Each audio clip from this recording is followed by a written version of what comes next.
जय श्री श्याम। आज की कहानी है भाग्य का लिखा कभी नहीं मिटता। एक गांव में एक बहुत ही ज्ञानी पंडित रहता था। एक दिन मैं अपने बचपन के मित्र से मिलने के लिए दूसरे गांव जा रहा था। उसका मित्र बचपन से ही गूंगा और एक पैर से अपाहिज था। उसके मित्र का गांव काफ़ी दूर था। रास्ते में कई छोटे छोटे गांव पड़ते थे। पंडित अपनी धुन में आगे चला जा रहा था। तभी रास्ते में उसे एक आदमी और मिल गया। वह भी पंडित के साथ साथ चलने लगा। पंडित ने सोचा, चलो अच्छा ही हुआ, साथ साथ चलने से सफ़र जल्दी कट जाएगा। चलते चलते पंडित ने उस आदमी से उसका नाम पूछा तो उस आदमी ने अपना नाम महाकाल बताया। पंडित को ये नाम थोड़ा अजीब सा लगा, पर पंडित ने नाम के विषय में कुछ नहीं पूछना उचित समझा। दोनों धीरे धीरे साथ में चल रहे थे। तभी रास्ते में एक गांव आया तो महाकाल ने पंडित से कहा, तुम आगे चलो, मुझे इस गांव में एक संदेशा देना है, मैं तुमसे आगे मिलता हूँ। पंडित ने कहा, ठीक है, और वह आगे की ओर चल दिया। तभी गांव में खबर फैली कि एक व्यक्ति को भैंसे ने मार दिया है। जैसे ही भैंसे ने उस व्यक्ति को मारा, ठीक थोड़ी ही देर में महाकाल वापस आ गया। फिर चलते चलते दोनों एक दूसरे गांव के बाहर पहुंचते हैं। वहां पर एक छोटा सा मंदिर बना था और ठहरने की व्यवस्था भी अच्छी लग रही थी। पंडित के मित्र का गांव भी वहां से अभी काफ़ी दूर था और रात्रि भी होने वाली थी। तुम खाना खाकर आराम करो, मैं बाद में आकर खा लूँगा, इतना कहकर वह वहाँ से चला गया। लेकिन उसके जाते ही कुछ देर बाद उस गांव में धुआं उठता दिखाई दिया और देखते ही देखते पूरे गांव में आग लग गई। पंडित ने आश्चर्य से सोचा कि ये महाकाल जहाँ भी जाता है वहाँ किसी न किसी तरह की हानि जरूर हो जाती है, कुछ तो गड़बड़ है। लेकिन पंडित ने रात्रि में महाकाल से इस बात का कोई जिक्र नहीं किया। सुबह दोनों ने फिर अपने गंतव्य की ओर चलना प्रारंभ कर दिया। कुछ ही देर में फिर एक गांव आया तो महाकाल ने फिर पंडित से कहा, आप आगे चलते जाइए, मैं कुछ देर में आपको मिलता हूँ। मुझे इस गांव में भी कुछ ज़रूरी काम है, मैं काम करके आपसे मिलता हूँ। यह कहकर महाकाल जाने लगा। लेकिन इस बार पंडित आगे नहीं बढ़ा, बल्कि वहीं खड़ा होकर महाकाल को देखता रहा कि अब वह कहाँ जाता है और क्या करता है। तभी लोगों की आवाज़ें सुनाई देने लगी कि किसी व्यक्ति को सांप ने काट लिया और वह मर गया है। ठीक उसी समय महाकाल फिर से उस पंडित के पास पहुंच गया। लेकिन इस बार पंडित को सहन नहीं हुआ। उसने महाकाल से पूछ ही लिया कि तुम जिस गांव में जाते हो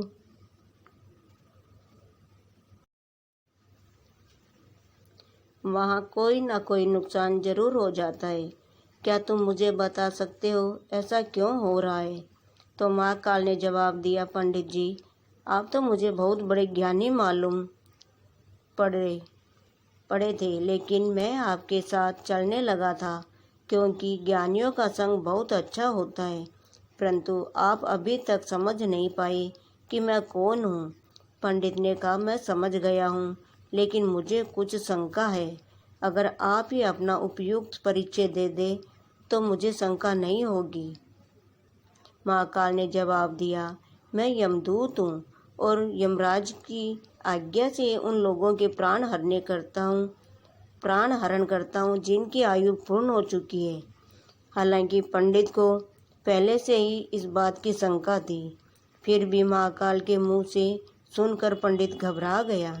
लेकिन फिर से हिम्मत करके पूछा, अगर ऐसी बात है और तुम सचमुच यमदूत हो तो बताओ अगली मृत्यु किसकी है?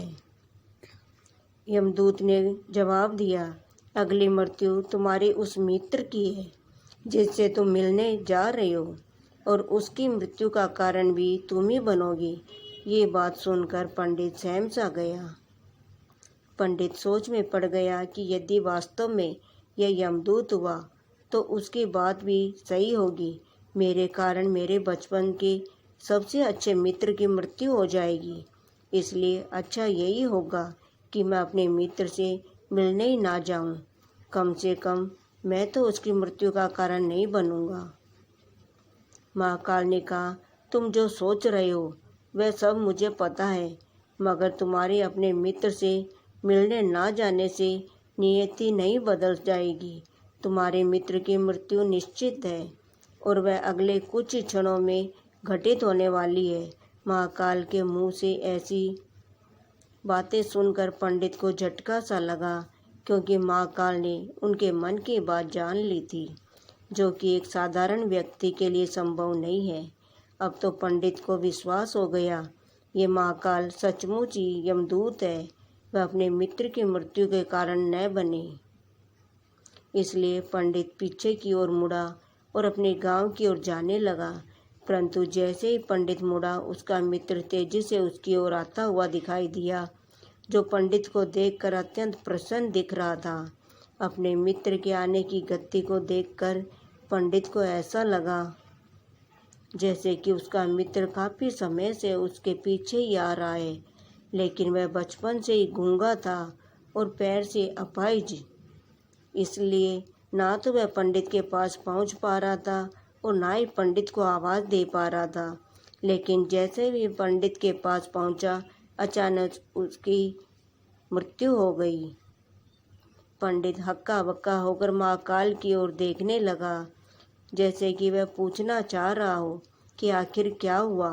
महाकाल पंडित के मन की बात समझ गया और बोला, तुम्हारा मित्र पिछले गांव से तुम्हारे पीछे पीछे आ रहा था, लेकिन वह अपाहिज और गूंगा होने की वजह से तुम तक नहीं पहुंच सका।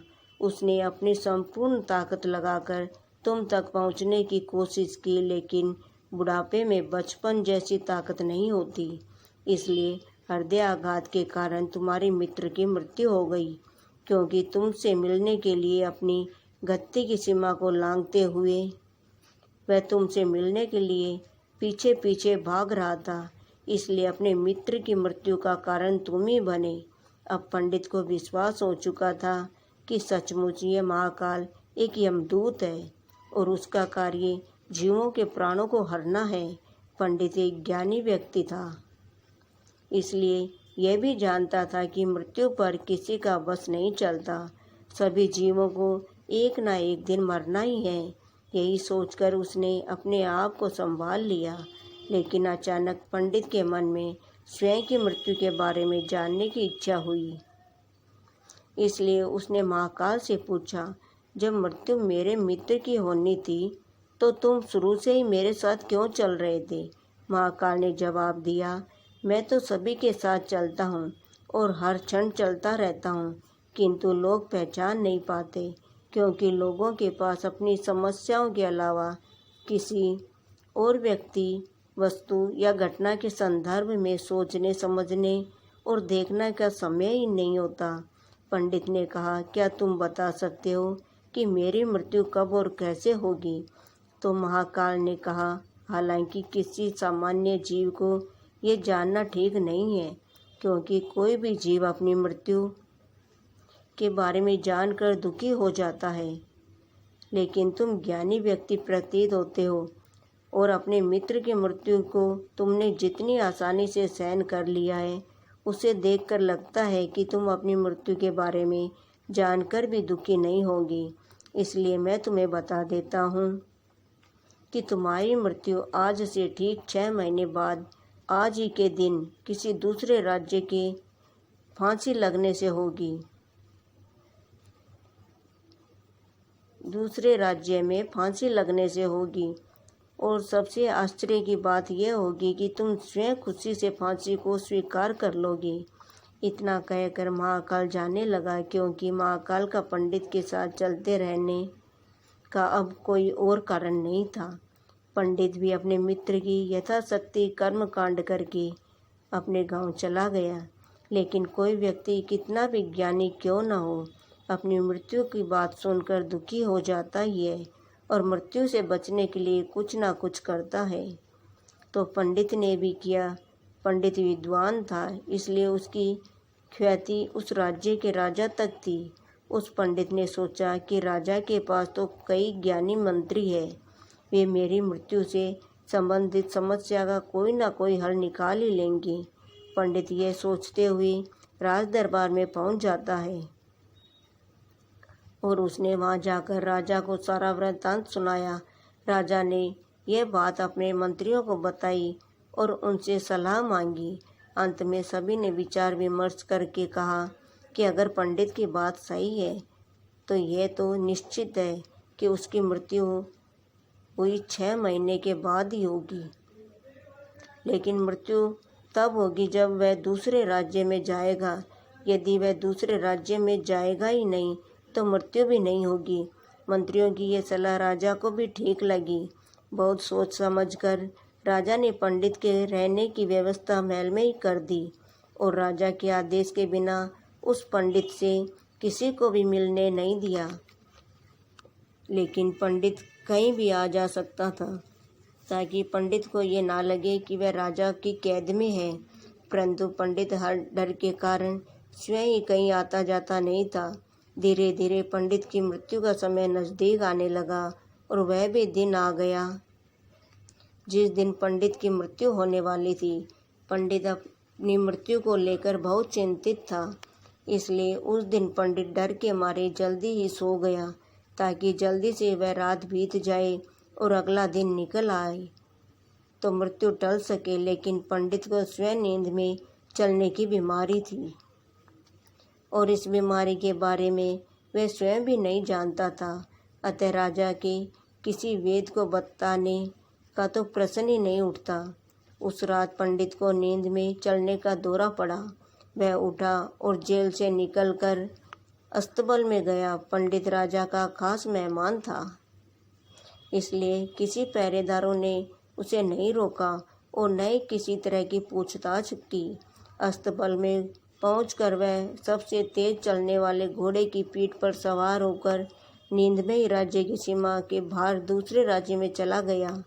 इतना ही नहीं, वह दूसरे राज्य के राजमहल पहुंच गया और उस महल के पहरेदारों ने भी उसे नहीं रोका और न ही कोई पूछताछ की। सभी लोग रात्रि के अंतिम पहर होने के कारण नींद में थे और वह पंडित सीधे राजा के शयन कक्ष में पहुंच गया। जहाँ राजा और रानी सो रहे थे वहाँ पंडित भी जाकर लेट गया। सुबह हुई तो राजा ने पंडित को रानी के बगल में सोया हुआ देखा, जिससे राजा बहुत क्रोधित हुआ और पंडित को गिरफ्तार कर लिया गया। पंडित को तो कुछ समझ में ही नहीं आ रहा था कि आखिर दूसरे राज्य में और राजा के शयन कक्ष में वह पहुंचा कैसे। लेकिन वह वहाँ ये सब सुनने वाला कौन था। राजा ने पंडित को दरबार में हाजिर करने का हुक्म दिया। कुछ समय बाद पंडित को दरबार में लाया गया। कुछ समय बाद राजा का दरबार लगा, जहाँ राजा ने पंडित को देखा और देखते ही क्रोधित होकर पंडित को फांसी पर चढ़ा देने का आदेश सुना दिया। फांसी की सज़ा सुनकर पंडित कांप गया। फिर भी कुछ हिम्मत करके उसने राजा से कहा कि मैं ये नहीं जानता हूँ कि मैं राजमहल में कैसे पहुँचा और यह भी नहीं जानता हूँ कि मैं आपके शयन कक्ष में कैसे आया और आपके राज्य के किसी पहरेदार ने मुझे रोका क्यों नहीं। लेकिन मैं इतना जानता हूँ कि आज मेरी मृत्यु होनी थी और अब सच में होने जा रही है। राजा को यह बात थोड़ी अटपटी लगी। उसने पूछा, तुम्हें कैसे पता कि आज तुम्हारी मृत्यु होनी है? तुम कहना क्या चाहते हो? राजा के इस सवाल के जवाब में पंडित ने महाकाल से मिलने की कहानी बता दी और कहा कि महाराज, मेरा क्या किसी भी सामान्य व्यक्ति में इतना साहस नहीं कि वह राजा के शयन कक्ष में राजा की उपस्थिति में रानी के पास चला जाए और सो जाए। राजा को पंडित की बात में थोड़ी सत्यता दिखाई दी, परंतु उसने सोचा ये मृत्यु से बचने के लिए महाकाल और अपनी मृत्यु की भविष्यवाणी का बहाना बना रहा है। इसलिए राजा ने पंडित से कहा, यदि तुम्हारी यह बात सत्य है और आज तुम्हारी मृत्यु का दिन है जैसा कि तुम्हें महाकाल ने कहा था, तो तुम्हारी मृत्यु का कारण मैं नहीं बनूंगा, लेकिन अगर यह बात झूठी निकली तो निश्चित ही आज तुम्हारी मृत्यु का दिन होगा। क्योंकि पड़ोसी राज्य का राजा उसका मित्र था, उसने तुरंत सैनिकों के हाथ दूसरे राज्य के राजा को पत्र भेजा और पंडित की बात की सत्यता का प्रमाण मांगा। शाम तक भेजे गए सैनिक वापस लौटे और उन्होंने बताया, महाराज, पंडित जो कह रहा है वह पूर्णतः सत्य है। दूसरे राज्य के राजा ने पंडित को रहने के लिए अपने ही महल में संपूर्ण व्यवस्था कर रखी थी और पिछले 6 महीने से पंडित राजा के मेहमान था। कल राजा इससे अंतिम बार मिले थे। इसके बाद इस राज्य में ये कैसे पहुंचा इसकी जानकारी किसी को नहीं है। इसलिए उस राज्य के राजा के अनुसार पंडित को फांसी की सज़ा देना उचित नहीं है। लेकिन राजा के लिए एक नई समस्या आ गई, क्योंकि उसने बिना कुछ जाने ही पंडित को फांसी की सज़ा सुना दी थी। इसलिए अगर दंड फांसी नहीं दी जाए तो राजा के कथन का अपमान हो जाएगा, और अगर राजा के द्वारा दी गई सज़ा का मान रखा जाए तो पंडित की बिना वजह ही मृत्यु हो जाएगी। राजा ने अपने सभी मंत्रियों से इस बारे में चर्चा की। सभी मंत्रियों ने सुझाव दिया कि महाराज, पंडित को एक कच्चे सूत में फांसी लगवा दे। इससे आपके कथन का भी मान रह जाएगा और कच्चे सूत के धागे से पंडित का भी फांसी नहीं लगेगी और उसके प्राण बच जाएंगे। राजा को ये सुझाव अच्छा लगा। उसने ऐसा ही आदेश सुना दिया।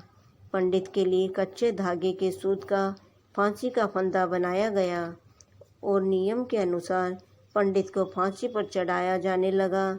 सभी लोग खुश थे कि ना तो पंडित मरेगा और ना ही राजा का वचन झूठा पड़ेगा। पंडित को भी विश्वास था कि सूत के धागे से तो उसकी मृत्यु हो ही नहीं सकती, इसलिए वह भी खुशी खुशी फांसी पर चढ़ने को तैयार था, जैसा कि महाकाल ने उसे कहा था। लेकिन जैसे ही पंडित को फांसी दी गई, सूत का धागा तो टूट गया, लेकिन टूटने से पहले उसने अपना काम कर दिया था। पंडित के गले की नस सूत से धागे से कट चुकी थी और पंडित जमीन पर पड़ा तड़प रहा था। हर धड़कन के साथ उसके गले से खून की फुहार निकल रही थी और देखते ही देखते पंडित का शरीर पूरी तरह से शांत हो गया। सभी लोग आश्चर्यचकित थे, पंडित को मरते देख रहे थे। किसी को विश्वास ही नहीं हो रहा था कि इस कमज़ोर से धागे से किसी की मृत्यु हो सकती है, लेकिन घटना घट चुकी थी। नियति ने अपना काम कर दिया। जो होना था वह होकर, जो होना होता है वह होकर ही रहता है।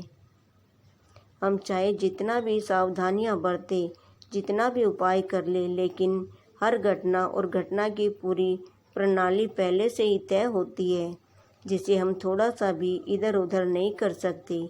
इसलिए ईश्वर ने हमें भविष्य जानने की क्षमता नहीं दी है, ताकि हम अपने जीवन को ज़्यादा बेहतर ढंग से भी जी सकें। और यही सही बात उस पंडित पर भी लागू होती है।